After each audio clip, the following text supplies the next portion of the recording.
రేపు ఢిల్లీలో చలో మార్చ్కు రైతులు పిలుపునివ్వడంతో సరిహద్దుల్లో భద్రతను కట్టుదిట్టం చేశారు. ఎలాంటి అవాంఛనీయ సంఘటనలు జరగకుండా సింఘా సరిహద్దుల్లో పెద్ద కంటైనర్లు, సిమెంట్, ఇనుప బారికేడ్లు, వాటర్ క్యానన్స్ ఏర్పాటు చేశారు పోలీసు అధికారులు. ఢిల్లీలో 144 సెక్షన్ విధిస్తూ పోలీసులు ఉత్తర్వులు జారీ చేశారు. ఆందోళన, ఊరేగింపు, ర్యాలీ, బహిరంగ సభలపై నిషేధం విధించారు.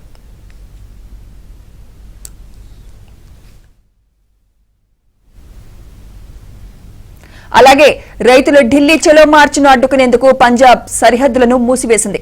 హర్యానా ప్రభుత్వం జిల్లాలో మొబైల్ ఇంటర్నెట్ను నిలిపివేసింది.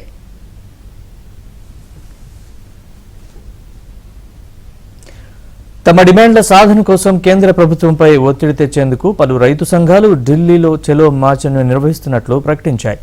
పంటలకు కనీస మద్దతు ధర కల్పించే చట్టం, స్వామినాథన్ కమిషన్ సిఫార్సుల అమలు, రైతులు, రైతు కూలీలకు పింఛన్లు, వ్యవసాయ రుణాల మాఫీ, పోలీస్ కేసుల ఉపసంహరణ, లఖింపూర్ ఖేరీ బాధితులకు న్యాయం చేయాలని రైతు సంఘాలు డిమాండ్ చేస్తున్నాయి.